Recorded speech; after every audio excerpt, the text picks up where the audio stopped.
당신과 우리 가족에게 소홀했어? 아니잖아. 그럼 된 거 아닌가? 남편이 제 눈을 똑바로 쳐다보며 한 말입니다. 제가 20년을 함께 산 남자가 저를 배신하고도 당당하게 내뱉은 말이었어요. 이런 상황이 벌어진 데에는 아주 충격적인 이유가 있었습니다. 혹시 지금 이 영상을 보고 계신 분들, 어디 사시는 몇 살이고 뭘 하면서 듣고 계신지 댓글로 한번 써 달아주시겠어요? 여러분의 이야기도 궁금합니다. 저는 평범한 주부였습니다. 남편 박서진은 사업가였고 저희는 두 아이를 키우며 그럭저럭 행복하게 살고 있었어요. 아니, 적어도 저는 그렇게 믿고 있었습니다. 남편은 저에게도 아이들에게도 자상했어요. 특히 제 친정에는 더없이 좋은 사위였죠. 어머니가 편찮으셔서 병원비가 많이 드는데 남편은 한 번도 싫은 내색 없이 도와줬습니다. 제 남동생 민준이는 변변한 직장도 없이 이곳저곳 떠돌았는데 남편은 그런 동생 용돈까지 챙겨줬어요. 친정 식구들은 남편을 하늘이 내린 사위라고 칭찬했습니다. 시댁에서도 남편은 효자 소리를 들었고요. 저는 그저 감사했어요. 이런 남자를 만난 게 제 복이라고 생각했습니다. 그런데 어느 날이었습니다. 오랜만에 친구들이랑 동창 모임이 있었어요. 다들 모여서 이야기꽃을 피우는데 친한 친구 하나가 조심스럽게 제 옆으로 다가왔습니다. 은혜야, 혹시 내 남편 요즘 무슨 일 있어? 갑작스러운 질문에 저는 고개를 갸웃했어요. 무슨 일? 없는데 왜? 친구는 잠시 망설이더니 작은 목소리로 말했습니다. 저번 주에 서초동 쪽 지나가다가 내 남편 봤어. 고급 오피스텔 앞이었는데 웬 젊고 예쁜 여자애한테 차 키를 주면서 머리를 쓰다듬는 거야. 분위기가 좀 이상하더라고. 순간 심장이 철렁 내려앉았습니다. 하지만 저는 애써 웃으며 대수롭지 않은 척했어요. 아, 그거 사업상 만나는 사람 있잖아. 요즘 젊은 직원들이랑도 일하니까. 친구는 더 이상 말하지 않았지만 그날 밤부터 저는 마음이 편치 않았습니다. 남편을 의심하고 싶지 않았어요. 그럴 리가 없다고, 우리 남편은 그런 사람이 아니라고 스스로에게 다짐했습니다. 그런데 며칠 뒤였어요. 빨래를 하려고 남편 재킷 주머니를 뒤적이는데 작은 종이 하나가 나왔습니다. 명품 매장 영수증이었어요. 목걸이. 가격을 보는 순간 손이 떨렸습니다. 300만 원이 넘는 금액이었어요. 저는 급히 제 보석함을 열어봤습니다. 남편이 제게 준 목걸이들을 하나하나 꺼내 확인했어요. 영수증에 적힌 그 목걸이는 없었습니다. 제가 받은 게 아니었어요. 그날 저녁 남편이 퇴근했습니다. 평소처럼 밝은 얼굴로 들어오더니 아이들 머리를 쓰다듬고 저한테 뽀뽀를 했어요. 저는 영수증을 보여주며 물었습니다. 여보, 이거 뭐예요? 남편은 잠깐 당황하는 듯 했지만 곧 자연스럽게 웃었어요. 아, 그거 거래처 대표 부인 생신 선물이야. 중요한 계약건이 있어서 신경 좀 썼지. 그럴듯한 대답이었습니다. 저는 고개를 끄덕였어요. 하지만 가슴 한구석이 계속 무거웠습니다. 그리고 며칠 뒤 남편이 말했어요. 오늘 밤새 회의 있어서 못 들어올 것 같아. 중요한 계약건이라 신경 써야 해. 남편은 가방을 챙겨 나갔습니다. 저는 거실에 홀로 남아 핸드폰을 만지작거렸어요. 친구가 말했던 그 오피스텔 주소가 자꾸 머릿속을 맴돌았습니다. 결국 저는 외투를 걸치고 집을 나섰어요. 택시를 타고 서초동으로 향했습니다. 제 자신이 초라하게 느껴졌어요. 남편을 미행하는 이 행동이 비참했습니다.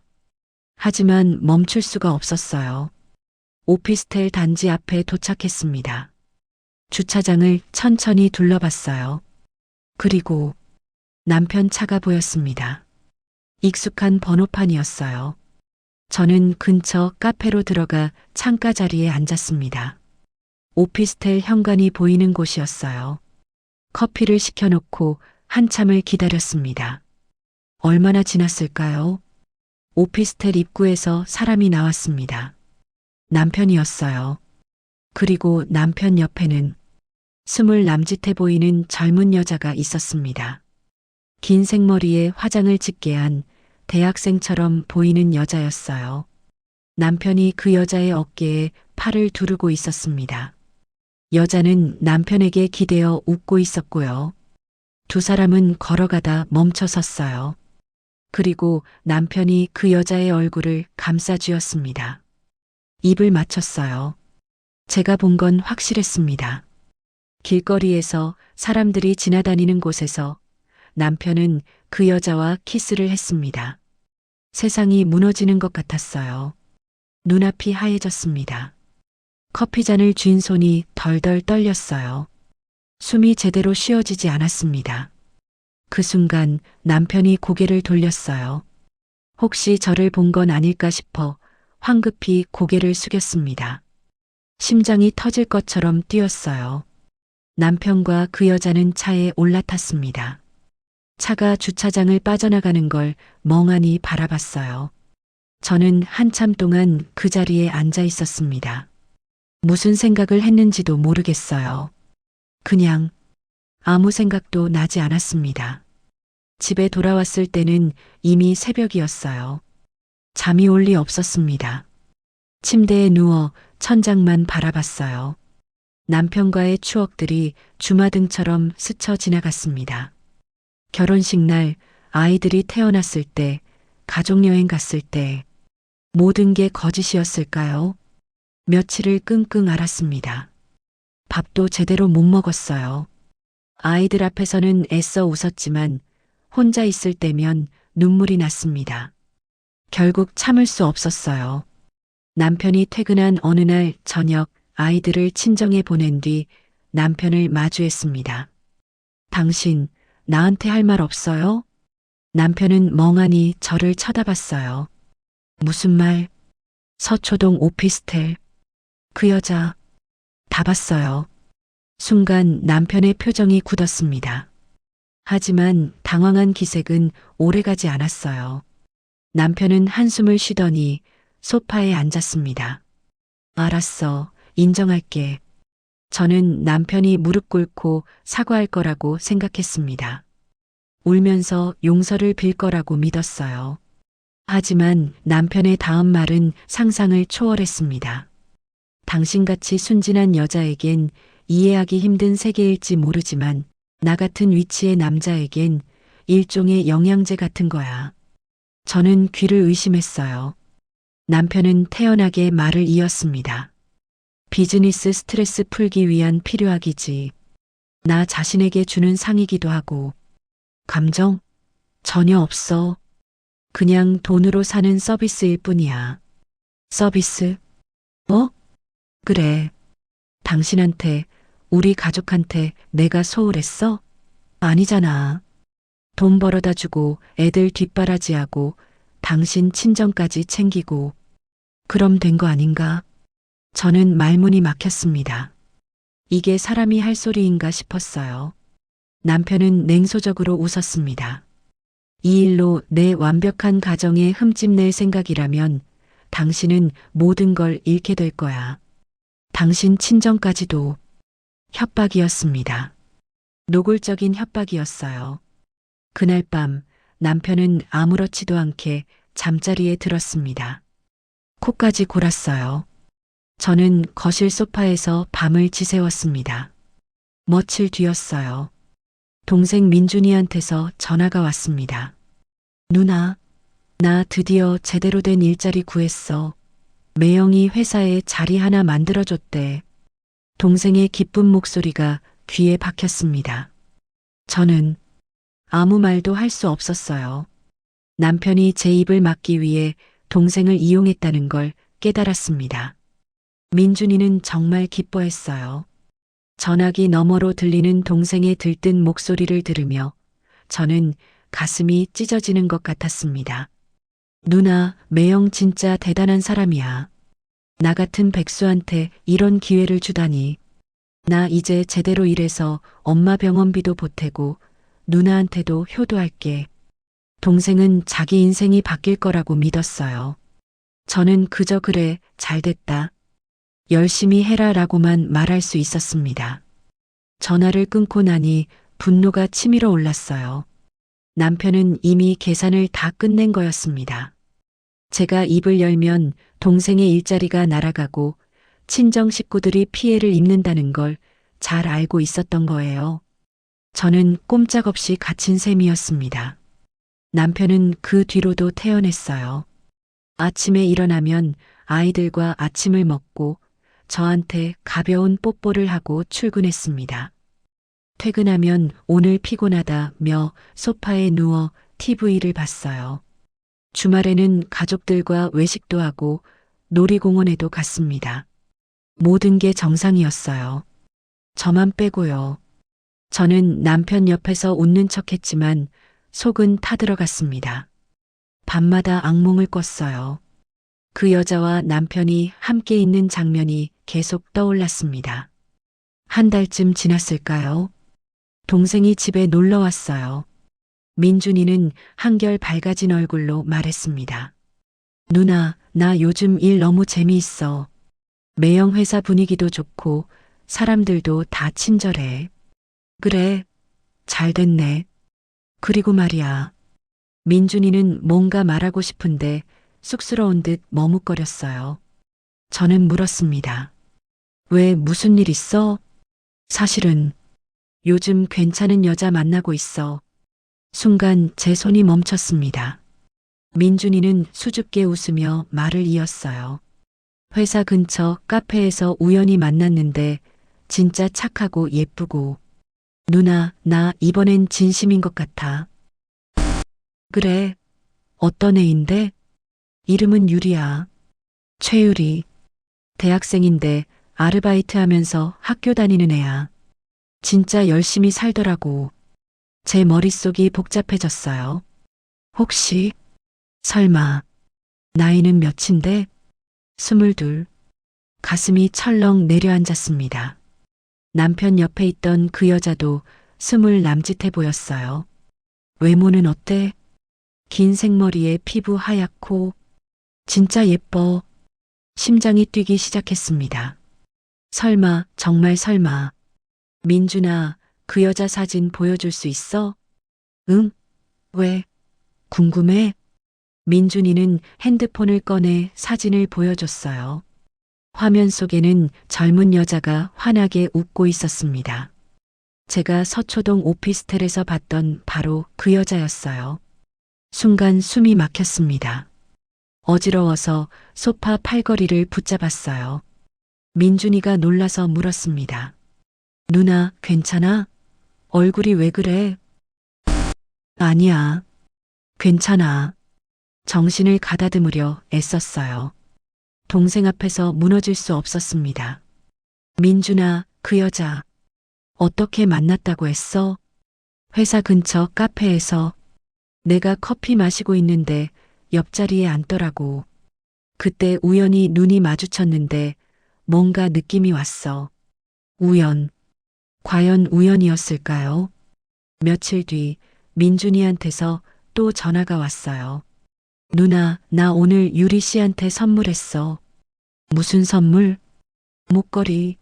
매영이 이번 달 보너스 많이 줘서 좀 비싼 거 샀어. 300만 원짜리인데 유리 씨가 진짜 좋아하더라. 300만 원. 남편 재킷에서 나왔던 그 영수증 금액이었습니다.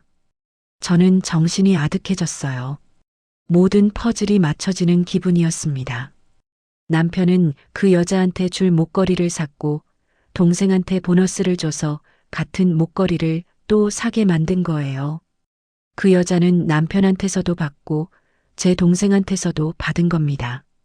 동생은 그 사실을 전혀 모른 채 자기가 사준 목걸이를 그 여자가 고맙게 받았다고 기뻐하고 있었어요. 저는 참을 수 없었습니다. 민준아, 그 여자 만나지 마. 응? 갑자기 왜 그래? 제발 누나 말 좀 들어. 그 여자는 뭐라고 말해야 할까요? 내 매형의 정부라고? 너를 이용하고 있다고? 그 여자는 좋은 애가 아니야. 민준아, 누나를 믿고. 누나, 무슨 소리야? 유리는 그런 애 아니야. 민준이의 목소리가 높아졌어요. 누나가 왜 그래? 내가 드디어 좋은 사람 만났는데 왜 반대하는 거야? 혹시 매형이 나 사람 만들어주니까 배 아파? 민준아, 아니면 뭔데? 유리는 진짜 착해. 나한테 잘해줘. 누나는 유리를 모르잖아. 전화가 끊겼습니다. 저는 핸드폰을 쥔 채 주저앉았어요. 눈물이 흘러내렸습니다. 제 동생마저 그 여자한테 빠져들고 있었어요. 남편은 저를 올가매는 것도 모자라 제 친동생까지 파멸의 구렁텅이로 밀어넣고 있었습니다. 민준이는 순진해요. 여자를 잘 몰라요. 처음으로 진심으로 좋아하는 사람이 생겼다고 들떠 있었어요. 그런 동생이 이용당하고 있다는 사실을 제가 어떻게 말해줄 수 있겠습니까? 그날 밤 남편이 귀가했습니다. 저는 남편을 똑바로 쳐다봤어요. 당신, 내 동생까지 왜 이렇게 만드는 거예요? 남편은 아무렇지도 않게 넥타이를 풀었어요. 무슨 소리야? 최유리, 그 여자 말이에요. 민준이가 그 여자 만나고 있어요. 아, 그거? 남편은 웃었습니다. 정말 웃었어요. 우연이야, 우연. 세상 참 좁지? 우연이라고요? 그래. 내가 뭘 어쩌겠어. 민준이가 스스로 좋아하는 건데. 당신이 이용하는 거잖아요. 내 동생을. 이용? 나는 민준이한테 일자리 줬고 보너스까지 줬어. 얼마나 좋은 매형이야. 그 돈으로 민준이가 여자한테 선물한 건 민준이 선택이고 남편은 냉소를 띤 얼굴로 덧붙였어요. 당신이 뭘 어떻게 하든 결국 당신만 손해야. 이혼하겠다고? 그럼 민준이 일자리 날아가고 당신 어머니 병원비도 끊기고 당신 혼자 애들 키우면서 얼마나 버티겠어? 당신 정말 사람이에요? 사람이지. 현실적인 사람. 당신은 너무 순진해서 문제야. 남편은 방으로 들어가 버렸습니다. 저는 거실에 홀로 남았어요. 온몸이 떨렸습니다. 이대로 당하고만 있을 수는 없었어요. 제 동생까지 망가뜨리는 이 상황을 저는 절대 그냥 둘 수 없었습니다. 그날 밤 저는 결심했어요. 복수하겠다고. 남편과 그 여자 둘 다 무너뜨리겠다고. 며칠 뒤 저는 몰래 비상금 통장에서 돈을 인출했습니다. 결혼 전부터 조금씩 모아뒀던 돈이었어요. 남편도 모르는 돈이었습니다. 그 돈으로 흥신소를 찾아갔어요. 작은 사무실에서 중년 남자가 저를 맞았습니다. 무슨 일로 오셨습니까? 남편 뒷조사 좀 해주세요. 그리고 최율이라는 여자도요. 남자는 고개를 끄덕이며 메모를 했어요. 기간은 얼마나 드릴까요? 한 달이요. 모든 걸 다 알고 싶어요. 일주일이 지났습니다. 흥신소에서 중간 보고가 왔어요. 박서진 씨, 주 3회 정도 서초동 오피스텔 방문합니다. 최유리 씨와 동거 중인 것으로 보입니다. 2주가 지났습니다. 또 보고가 왔어요. 최유리 씨, 낮에는 대학 근처 카페에서 아르바이트, 저녁에는 박서진 씨와 만남, 추가로 김민준 씨와도 주 2회 데이트 중입니다. 제 동생 이름이 나오자 가슴이 무너졌어요. 한 달이 지났습니다. 마지막 보고서를 받았어요. 그 내용은 상상을 초월했습니다. 보고서를 받아든 순간 손이 떨렸습니다. 두꺼운 파일이었어요. 흥신소 직원이 조심스럽게 말했습니다. 부인, 마음의 준비를 하시고 보시는 게 좋을 것 같습니다. 저는 천천히 파일을 펼쳤어요. 첫 장에는 남편과 최유리의 사진들이 있었습니다. 오피스텔 앞에서 팔짱을 끼고 걷는 모습, 차 안에서 키스하는 모습, 고급 레스토랑에서 식사하는 모습. 다음 장을 넘겼어요. 최유리가 제 동생 민준이와 데이트하는 사진들이었습니다. 카페에서 마주 앉아 웃고 있는 모습, 영화관에서 나오는 모습, 손을 잡고 걷는 모습. 민준이의 얼굴은 정말 행복해 보였어요. 그 모습을 보니 눈물이 났습니다. 하지만 진짜 충격은 그 다음부터였어요. 박서진 씨의 사업체 실태조사 결과입니다.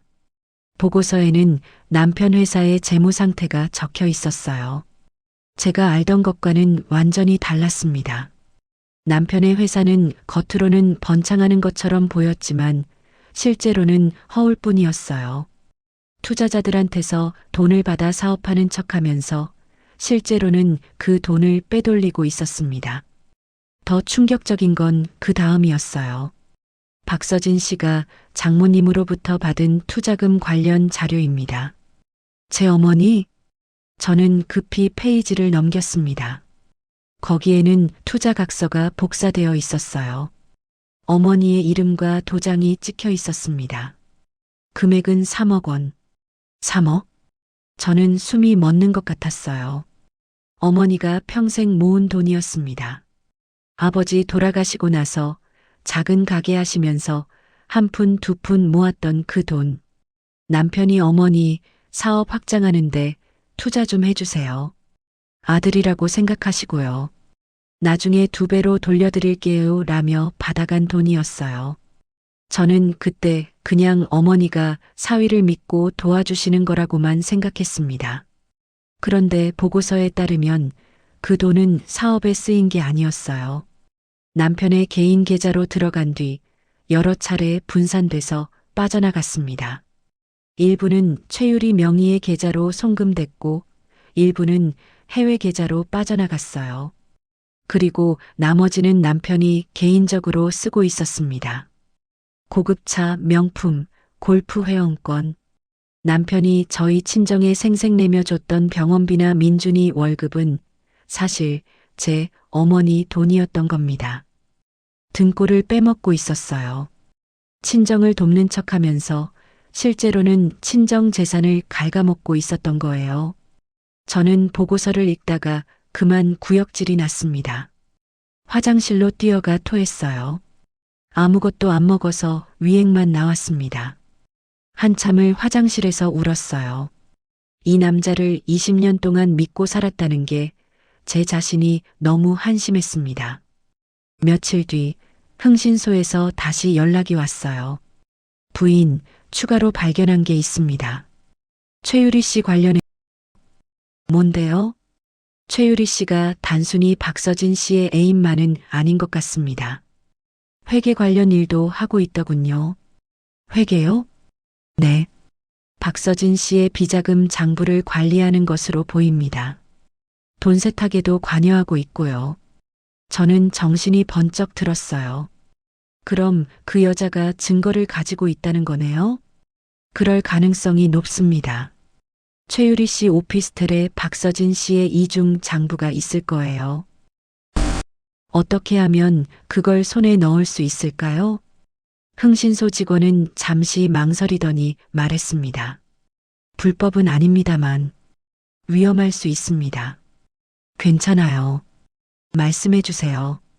최유리 씨가 대학 수업 들어가는 시간대가 있습니다. 그때 오피스텔이 비어요. 제가 관리실 쪽 사람을 통해 열쇠를 구할 수 있습니다. 그렇게 해주세요. 며칠 뒤 기회가 왔어요. 최유리가 오전 수업이 있는 날이었습니다. 흥신소 직원이 준비해준 열쇠를 받아들고 저는 서초동 오피스텔로 향했습니다.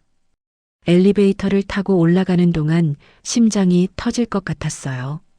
만약 들키면 어쩌지. 만약 최유리가 갑자기 돌아오면. 하지만 물러설 수 없었습니다. 오피스텔 문 앞에 섰어요. 떨리는 손으로 열쇠를 꽂았습니다. 찰칵. 문이 열렸어요. 안으로 들어섰습니다. 깔끔하게 정돈된 원룸이었어요. 비싼 가구들이 놓여 있었고 벽에는 그림도 걸려 있었습니다. 남편 돈으로 꾸민 거겠죠. 서랍을 뒤지기 시작했어요. 옷장, 침대 및 화장대. 아무것도 없었습니다. 책상 서랍을 열었어요. 화장품, 액세서리, 그리고 작은 금고가 보였습니다. 금고, 비밀번호를 누르는 형식이었어요. 몇 가지를 시도해 봤지만 열리지 않았습니다. 포기하려는 순간 책상 옆 메모지가 눈에 띄었어요. 거기에 숫자가 적혀 있었습니다. 혹시나 해서 그 번호를 눌러봤어요. 빅 마이너스. 금고가 열렸습니다. 안에는 서류 뭉치가 들어 있었어요. 꺼내서 펼쳐봤습니다. 이중장부였어요. 남편의 모든 비리가 적혀 있었습니다. 투자금을 빼돌린 내역, 허위 계약서, 해외 계좌 정보, 그리고 제 어머니의 투자 각서 원본도 있었어요. 손이 떨렸습니다.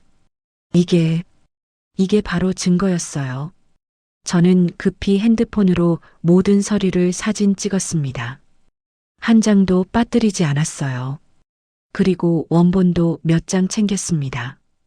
특히 어머니 투자 각서 원본은 꼭 가져가야 했어요. 서류를 다시 금고에 넣고 금고를 닫았습니다. 최대한 원래대로 정리했어요. 오피스텔을 나서는데 다리가 후들거렸습니다. 하지만 해냈어요. 증거를 확보했어요. 집으로 돌아와서 사진들을 컴퓨터에 옮겼습니다. USB에도 백업했어요. 클라우드에도 저장했습니다. 이제 준비는 끝났어요. 남편과 그 여자를 무너뜨릴 준비가.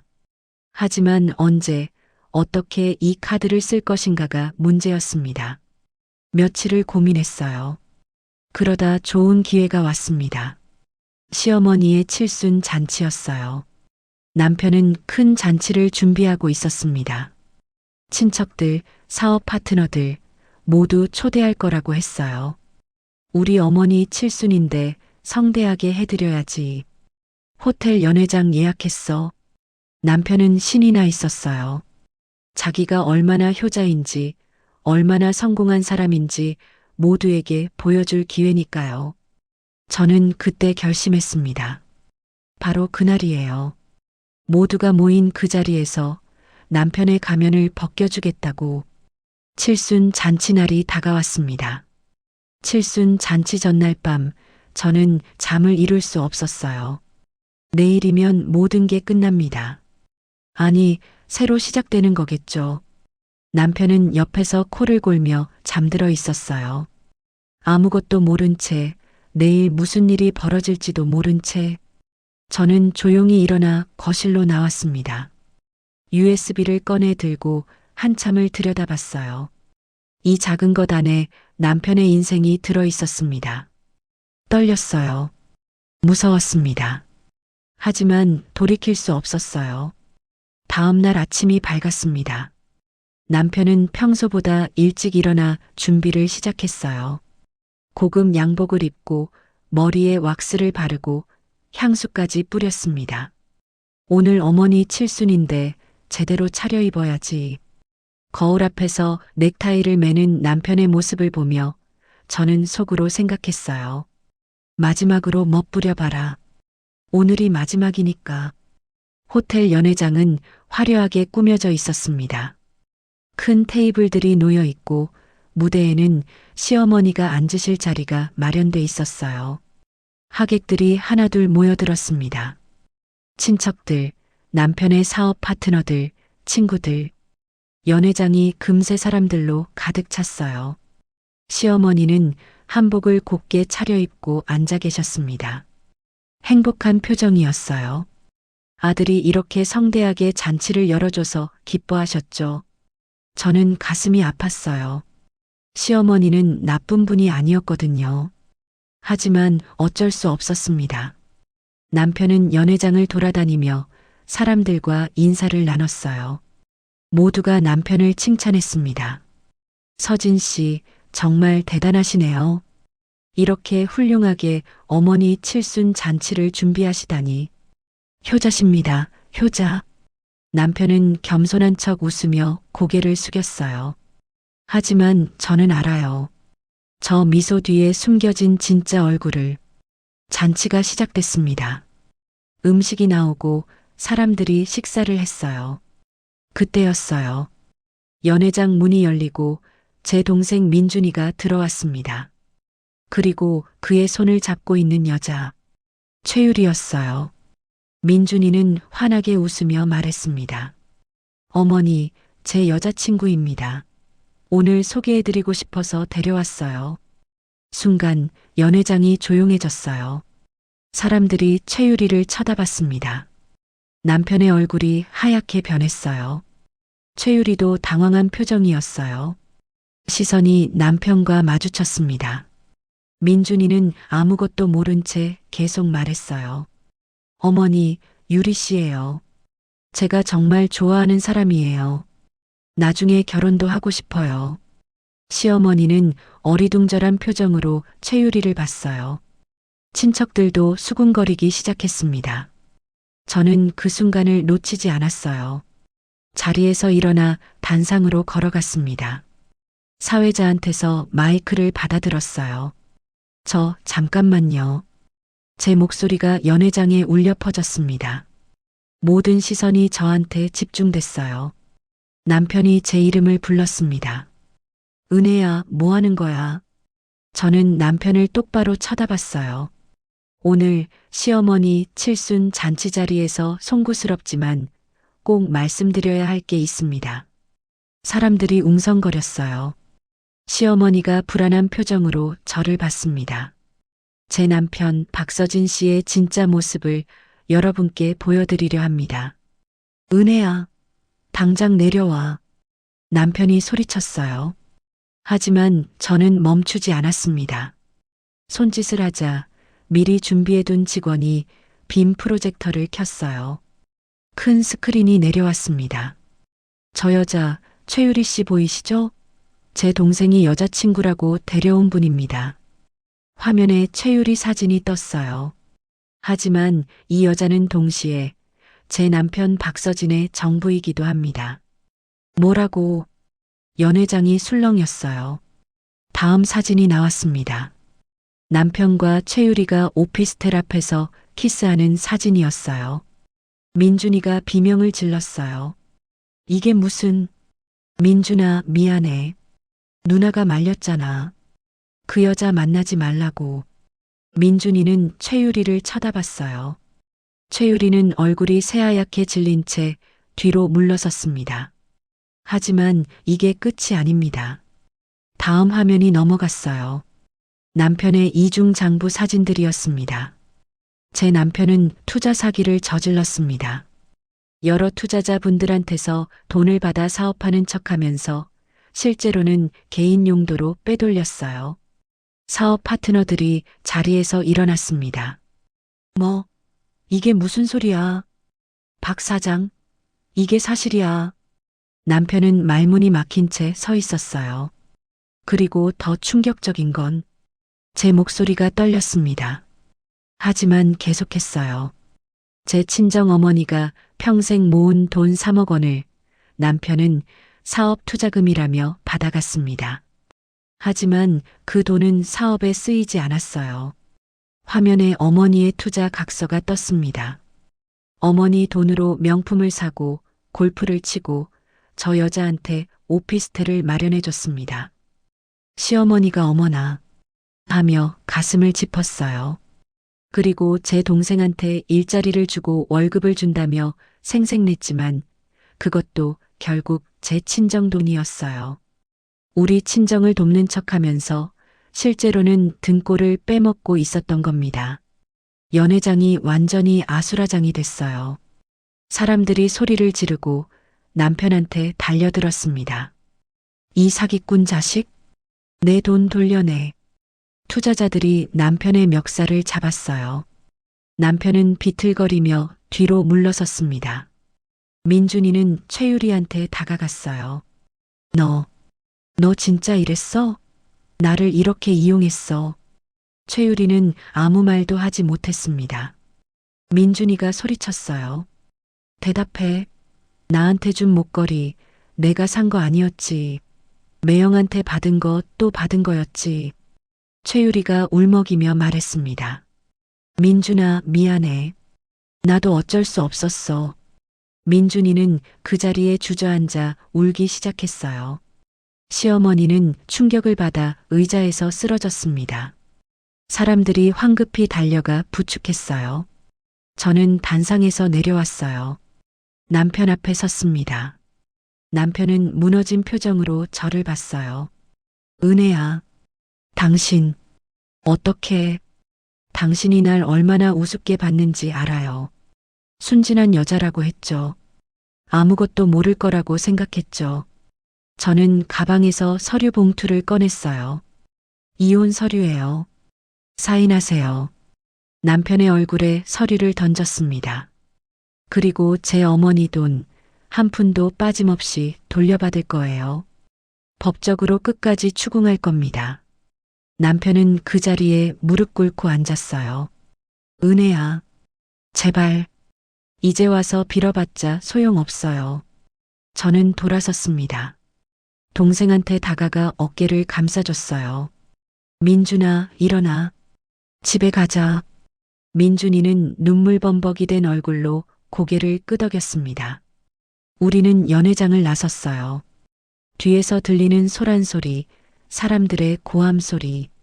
하지만 저는 뒤돌아보지 않았습니다. 연회장을 나서는데 다리에 힘이 풀렸어요. 동생을 부축하고 있었지만 사실 저도 겨우 걷고 있었습니다. 주차장에 도착해서 차에 올랐어요. 민준이는 조수석에 앉아 계속 울고 있었습니다. 누나, 나 정말 바보 같아.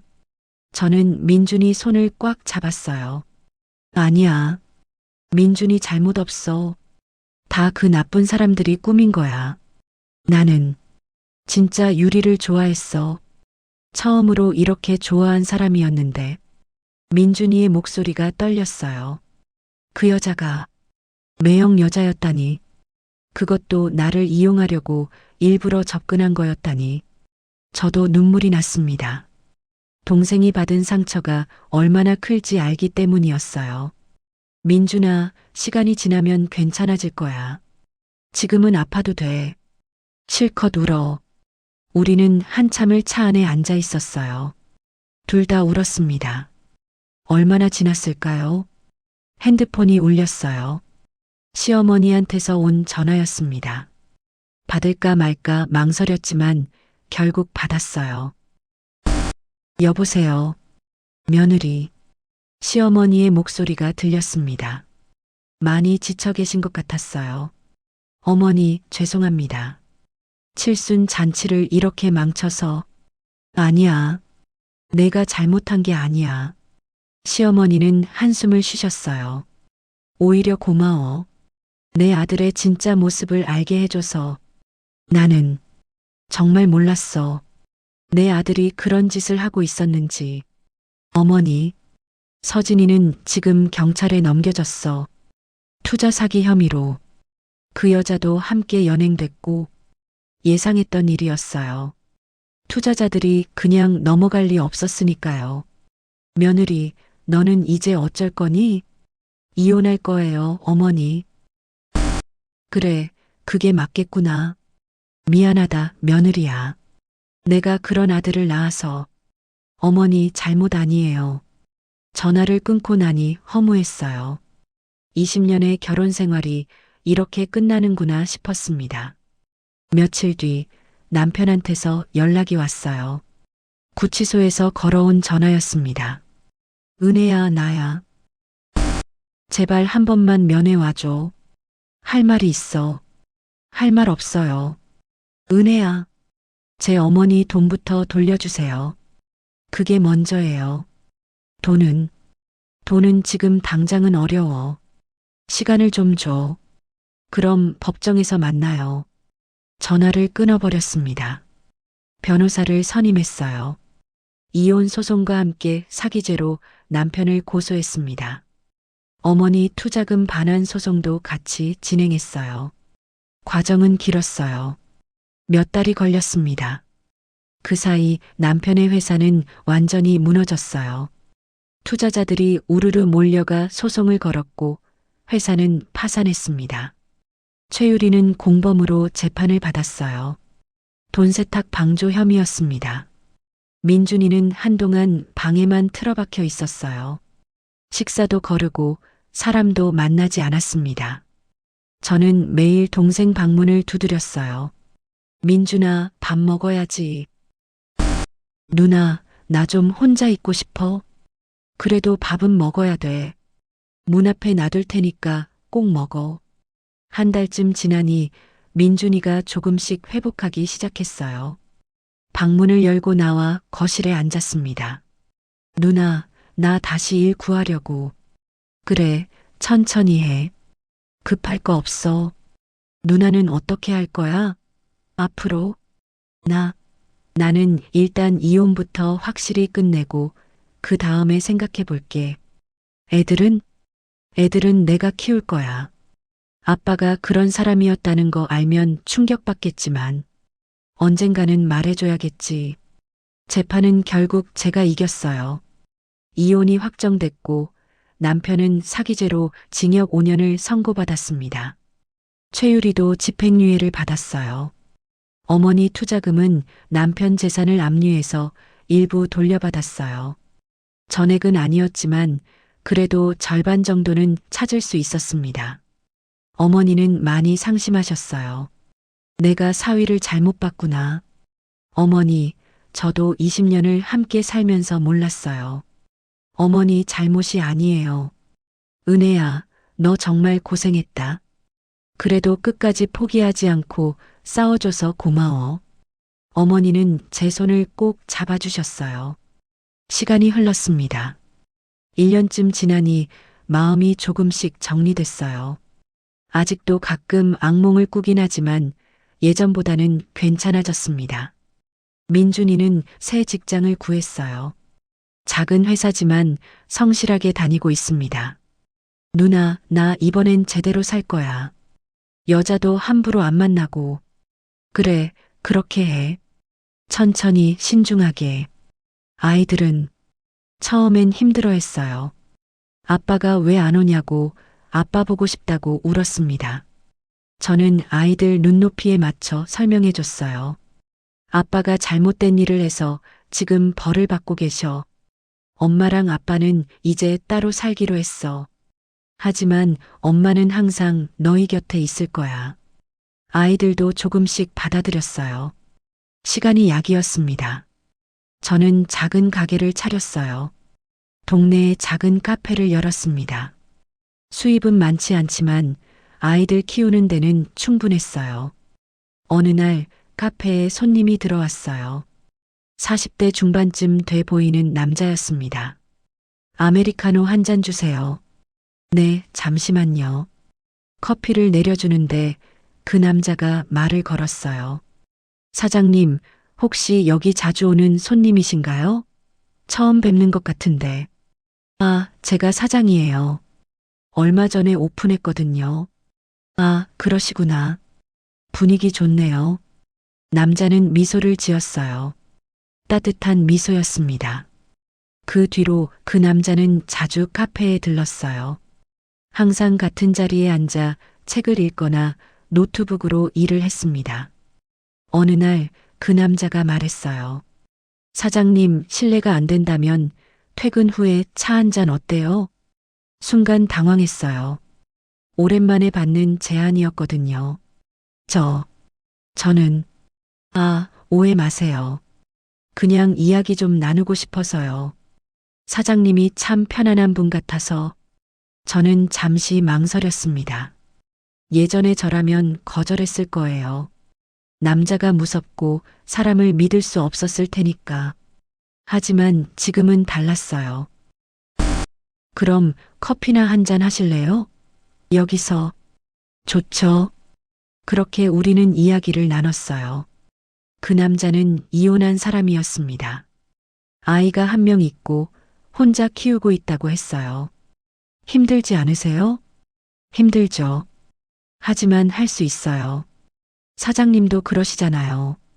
그 말에 저는 웃었어요. 맞아요. 할 수 있어요. 그 남자와는 지금도 가끔 만나요. 연인 사이는 아니고 그냥 좋은 친구 사이입니다. 하지만 그것만으로도 괜찮아요. 누군가와 편하게 이야기 나눌 수 있다는 것만으로도 위로가 되니까요. 지난 일들을 되돌아보면 후회되는 것도 있어요. 좀 더 일찍 눈치챘더라면, 좀 더 일찍 행동했더라면. 하지만 결국 해냈잖아요. 포기하지 않고 끝까지 싸웠고 제 권리를 찾았습니다. 이제 저는 자유로워요. 더 이상 거짓말하는 남편 눈치 보지 않아도 되고 배신당할까 두려워하지 않아도 돼요. 물론 쉬운 길은 아니에요. 혼자 아이들 키우고 생계 꾸리는 게 힘들 때도 있습니다. 하지만 저는 행복해요. 진짜 행복이 뭔지 이제 알거든요. 거짓으로 포장된 완벽한 가정보다 비록 부족해도 진실된 삶이 훨씬 낫다는 걸. 그리고 무엇보다 제 자신을 지켜냈다는 게 자랑스러워요. 순진하다고 무시당했던 제가 끝까지 싸워서 이겼어요. 여러분도 혹시 지금 힘든 상황에 계신가요? 배신당하고 무시당하고 억울한 일을 겪고 계신가요? 포기하지 마세요. 끝까지 싸우세요. 여러분은 생각보다 강한 사람이에요. 저도 그랬으니까요. 저는 김은혜, 두 아이의 엄마이고 작은 카페 사장이고 무엇보다 제 인생의 주인공입니다. 앞으로 어떤 일이 벌어질지 모르겠어요. 하지만 두렵지 않아요. 왜냐하면 저는 이미 증명했으니까요. 저는 할 수 있다는 걸. 그리고 여러분도 할 수 있어요. 화이팅!